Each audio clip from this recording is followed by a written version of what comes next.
Salam, hər vaxtınız xeyir. Bu gün mən sizə Mircəlalın Açıq Kitab romanının izahını verəcəm. Mircəlal müasir mövzuda yazılmış ilk romanı elə məhz Açıq Kitabdır. Deməli, biz bunu mövzu olaraq müasir mövzuda yazılmış roman kimi qiymətləndirə bilərik. Əsərin mövzusu keçən əsrin 30-cu illərində, yəni cəmiyyətdə gedən mürəkkəb proseslər, dövr üçün səciyyəvi hadisələrdən götürülmüşdür. Və cəmiyyətdə saflığın, düzlüyün, həqiqətin bərqərar olması və bunun üçün zəruriliyini qırmızı xətt kimi göstərmişdi. Yəni burada romanın əsas qırmızı xətti odur ki, cəmiyyətdə saflıq, daha sonra düzlük, həqiqət bərqərar olmalıdır. Əsər janr olaraq roman janrında yazılıbdır. Burada təhkiyə aparıcı olduğu olan bir əsərdir, amma burada lirik motivlərə də geniş yer verilmişdir. Və biz bu romanı təbii ki də satirik roman adlandıracağıq və burada mənfi hadisələr də qabarıq şəkildə göstərilibdir. Gəlin indi əsərin izahına keçək. İlin o vaxtı idi ki, yay istisi adamın canından yenicə çıxmış, soyuq isə hələ kar eləməmişdi. Pəncərələr yenicə örtülür, qış tədarükü yada düşürdü. Payız fəslində hadisələr baş verirdi, çünki burada yay hələ təzə çıxmışdı, soyuq isə təzə-təzə gəlirdi. Sadıq kişi poçt ilə Bakıya tələbə oğluna göndərəcəyi bağlamanı sahmanlayırdı. Deməli, oğluna poçtla bağlama göndərəcəkdi. Üzüm yeşiyinə bir balaca bərni bal, bişirilmiş halva, bir neçə gülöyşə nar, alma, armud, fətirlərlə yer düşünürdü. İsti şeydi deyirdi, bura qoysam yağı çıxar. Deməli, öz oğluna poçt vasitəsilə halva, nar, fətir, alma, armud göndərəcəkdi. Bismillah deyib addımını darvazadan, balaca qapıdan eşiyə atanda əlində çamadanı olan və içəri girmək istəyən adamla elə üz-üzə gəldi ki, qara çamadanla ağ bağlama bir-birinə toxundu.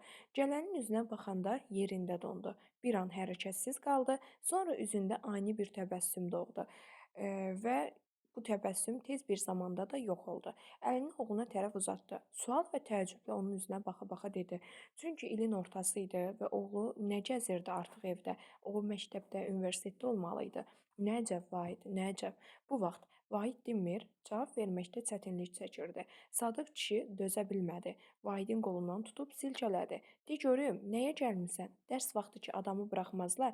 Artıq burada Vahidin bura gəlməsi Sadıq kişini sevindirmirdi. Bir növ onu qorxudurdu. Vahid başını aşağı saldı. Zəif, məyus bir səslə cavab verdi. Nəyə gələcəyəm? Məktəbdən çıxartdılar. Neyləmisən? Məktəbdən çıxaralar. Bir xəbis adam var.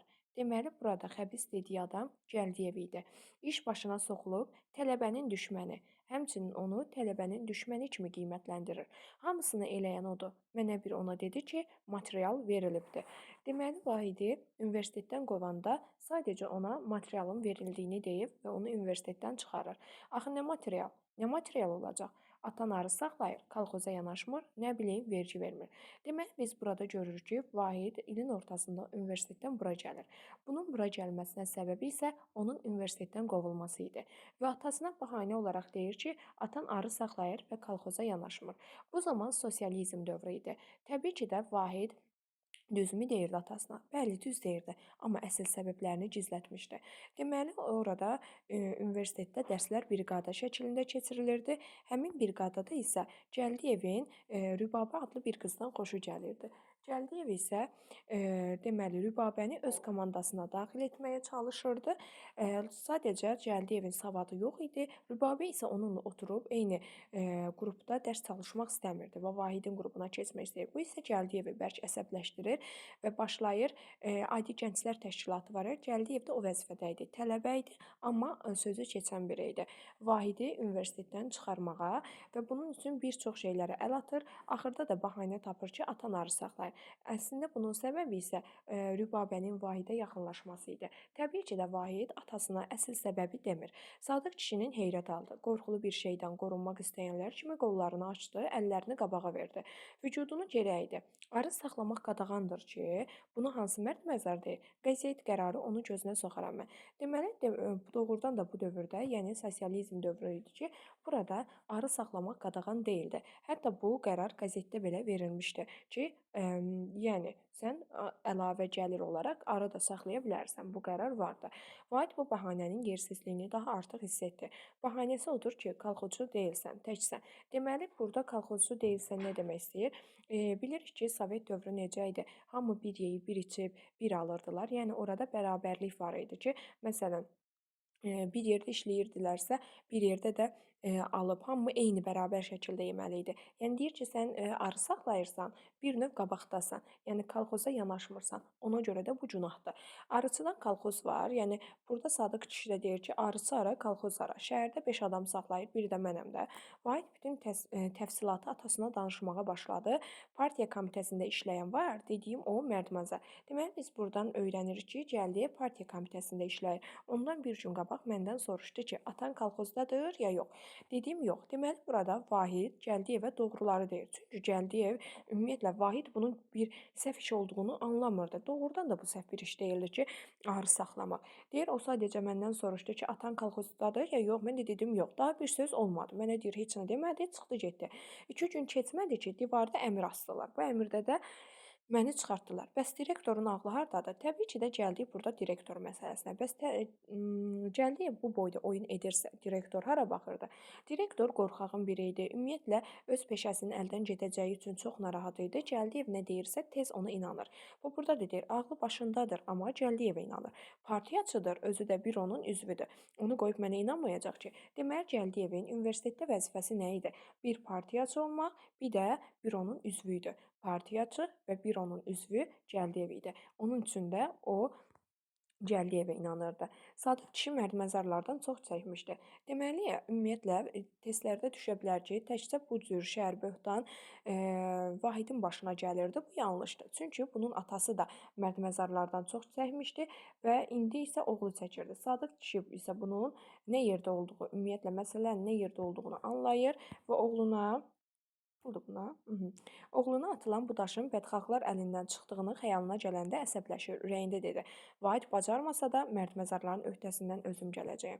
Vahid düz danışmırdı. Gəldiyev onu nə ictimai işə yapışmağından, nə sözə baxmamağından, nə atasından filanından yanıqlı idi. Vahidin qovulmasından başqa səbəbi var idi. İnşaat institutunda layihə şöbəsində Rübabə adlı bir qız oxuyurdu. Bakılı Tarzən Səttarın qızı idi. Onun fikri, zikri ancaq dərs idi. Təhsil idi, elm idi. Deməli, həmin illərdə ali məktəbdə dərslər isə briqada üsulu. Briqada yəni qrup-qrup keçirilirdi və hər qrupda bir lider olurdu. Sinifdə dərs briqadaları bölünəndə Rübabə Gəldiyevin briqadasına düşdü. Təbii ki də Gəldiyev Rübabəni bilərəkdən öz briqadasına salırdı. Çünki Rübabəni əsərin sonuna qədər sevirdi, istəyirdi. Tələbələr arasında danışdılar ki, Gəldiyev qəsdən Rübabəni öz briqadasına ya özünü Rübabənin briqadasına salıb. Riyaziyyat dərsində Rübabə stolunu götürüb Vahidin briqadasına yanaşdı. Mən sizinlə oxuyacağam. Çünki Vahid burada çox savadlı bir gənc idi. Gəldiyev tədris müdirinə dedi ki, dekanı çağırdı. Rübabə dediyindən dönmədi. Mən Vahidin briqadasında oxuyacağam və salam. Gəldiyev özü nə bilir ki, mənə nə öyrəsin? Bax, burada doğrudan da Gəldiyev özü savadsız biri idi. Gəldiyev özünü lider eləmişdi. Burada liderlər qrup üzvlərindən kimlər zəifdirsə onlarla məşğul olacaq və Rübabə də deyir ki, Gəldiyev nə bilir, mənə nə öyrəsin? Gündə 3-4 dərs buraxır. Onun ucundan mən də imtahandan qala bilmərəm.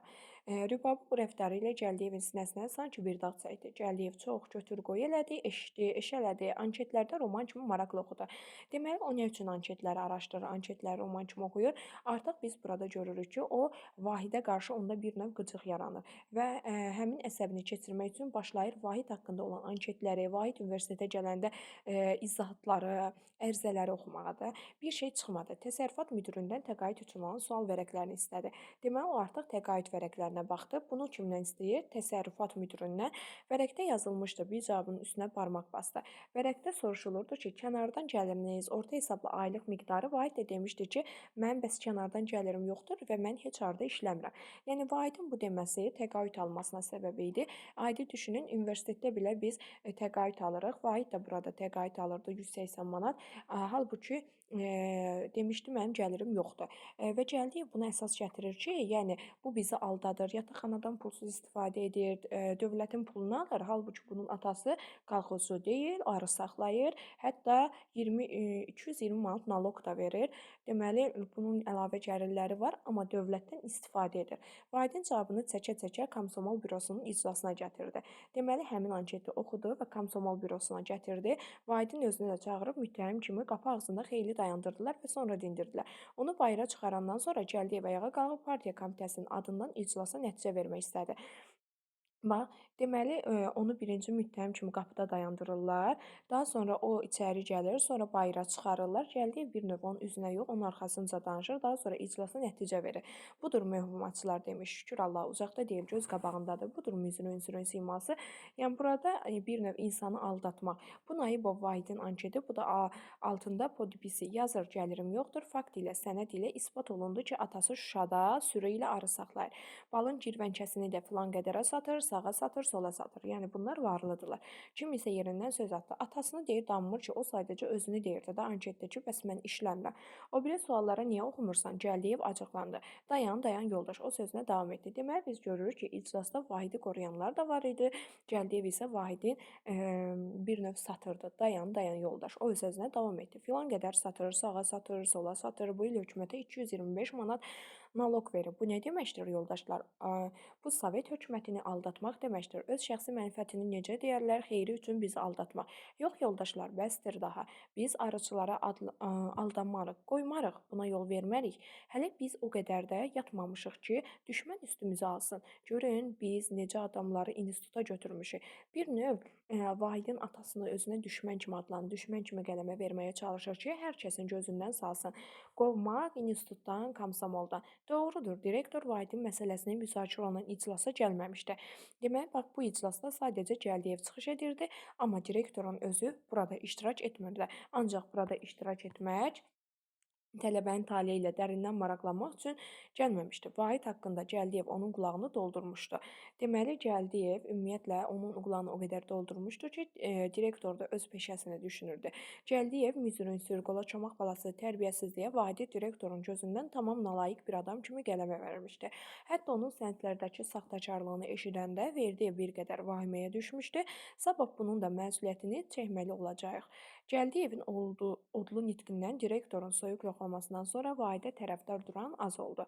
Deməli, biz burada görürük ki, ümumiyyətlə direktor da Vahidin arxasında durmur. Təkliflər var idi. Təhqiqat üçün komissiya seçilsin, yəni araşdırma aparılsın, yüngül tərbiyəvi cəza verilsin, töhmət olunsun. Gəldiyev bu təklif edənlərə az qalırdı ki, göz ağartması versin ki, bu nə qərardır? Ümumiyyətlə Gəldiyev onu universitetdən qovdurmaq istəyirdi. Muxtar özünün üzünə baxdı. Muxtar burada müsbət obrazdı və Vahidin arxasında dururdu. Sonra sözə başladı. İki kəlmədə mən deyim. Vahid haqqında deyilənlər əlbət ki, bir ittifaq üzvü üçün arzu olunan hərəkət deyil. Ancaq yoldaşlar unutmasınlar ki, canlı bir insanın özü də gənc, dünən kənddən gəlmiş bir gənc. Haqqında onun taleyi haqqında söhbət gedir. Uzun mübahisə və değişmə düşdü. Axırda qət olundu ki, təhqiqat, yəni araşdırma aparılacaq. Vahidin sənədlərini yoxlatmaq direktora tapşırılsın. Vahid institutdan qovulma xəbərini eşidəndə Rübabə bəş narahat oldu. Dərsdə otura bilmədi. Rübabə axşam dərsdən sonra Vahidi çox axtardı. Gördüm deyən yox idi. Artıq Vahid çünki atasının yanına qayıtmışdı. Rübabə institutdan çıxanda nə qədər özünü toxtamaq, bikefliyini gizlətmək istəyirdisə, olmurdu. Bütün gecəni fikir, xəyal ilə keçirir. Ancaq yaxşı bilirdi ki, qovrulmağın ya ağlamağın xeyri yoxdur. Bu saat Vahidi əldən gələn kömək etmək lazımdır. Vahidin məktəbdən kənar edilməsi haqqındakı əmri oxuyanda Muxtar təəccüb elədi. Birdən-birə həm də komitədən xəbərsiz Verdiyevin belə bir əmr verməsi təəccüblü idi. Deməli, biz burada görürük ki, Vahid haqqında xəbəri Verdiyev komitədən xəbərsiz vermişdi. Deməli, Gəldiyev taxıl tədarükçünün müvəkkilliyində çalışanda bir balaca dolaşan kimi olmuşdu.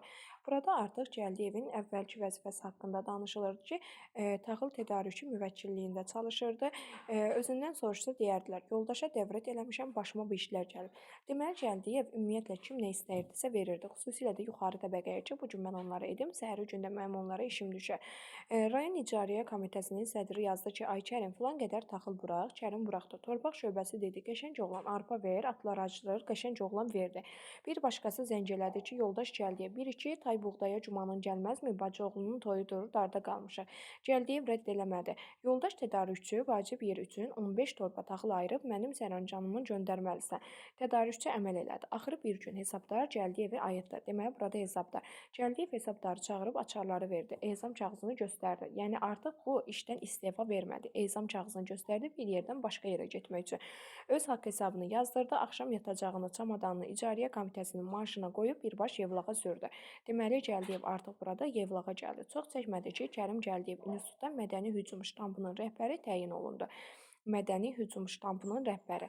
Deməli, o universitetə gəldi, universitetdə də mədəni hücum ştampının rəhbəri oldu. Mədəni hücum ştampı nə idi? Bəs burada bilirik ki, Sovetdə indi də var bizdə artıq yerə zibil atanda cərimələnirlər. Yəni Cəldiyev də burada dırnaqarası bir növ mədəniyyəti qoruyacaqdı, təmizlik işlərinə baxacaqdı.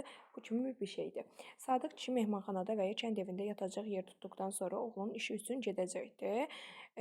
Deməli, Sadıq kişi gəlir və özünə mehmanxana, yəni burada oteldir bir növ, kənd evində yatacaq yer tutduqdan sonra oğlunun işi üçün gedəcəkdi.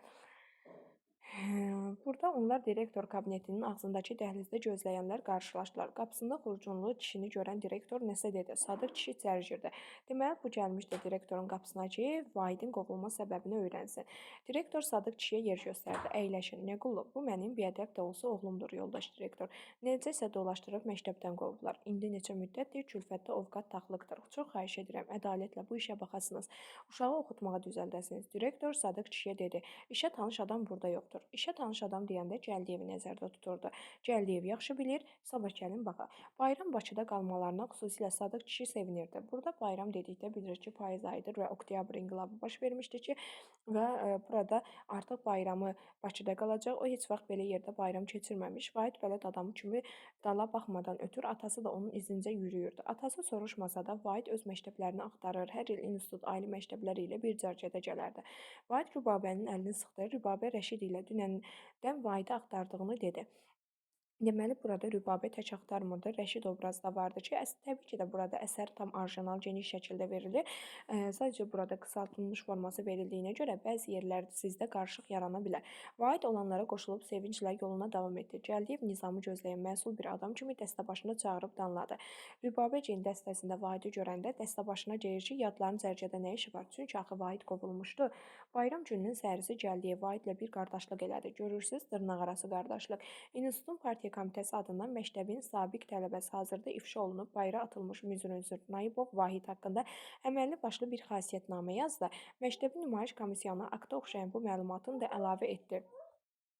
Deməli, biz burada görürük ki, institut tələbələrinin də bu üzrə qarşı hiddətləndiyini bir növ burada artıq əlavələr edirdi ki, təkcə özü yox, institut tələbələri də buna qarşı hiddətləniblər. Yəni bunun cəzalandırılmasını istəyirdi. Əgər Vahid cəza almazsa, əks təqdirdə işin böyüyəcəyini yazdı və möhürlədi. Direksiya adından milis rəisinə bir xahiş düzəltdi. Bu xahişi direktora imzalatmaq lazım idi. Cəldiyev kağızları alıb çıxdı. Birbaş milis idarəsinə götürüldü. O, Vahidin atasının başda olmağına, nizamsız cəmaət içində dəstələrə soxulmağına da ayrıca məna verməyə çalışırdı. İsrail günü məktəb binasına getmələrini, Qaravolu narahat etmələrini söyləyir və dizinə döyürdü. Nə bilirsən, bəlkə Sovet məktəbinə qəsdən ziyan vurmağa, odlamağa gəliblər, nə bilirsən? Yəni bir növ onun atasına belə şər atırdı. Milis idarəsinə bütün yazılanları, deyilənləri yığıb yoxlamağa, istintaqa verdilər. Vahid isə Səttarzadə zəmanətə götürmüşdü. Səttarzadə bir növ ona öz öhdəliyinə götürmüş və qoruyurdu. Rübabə milis idarəsindən gələndə bildi ki, Komsomol komitəsi işin əsl rəngini bunlara hiss etdirmişdi.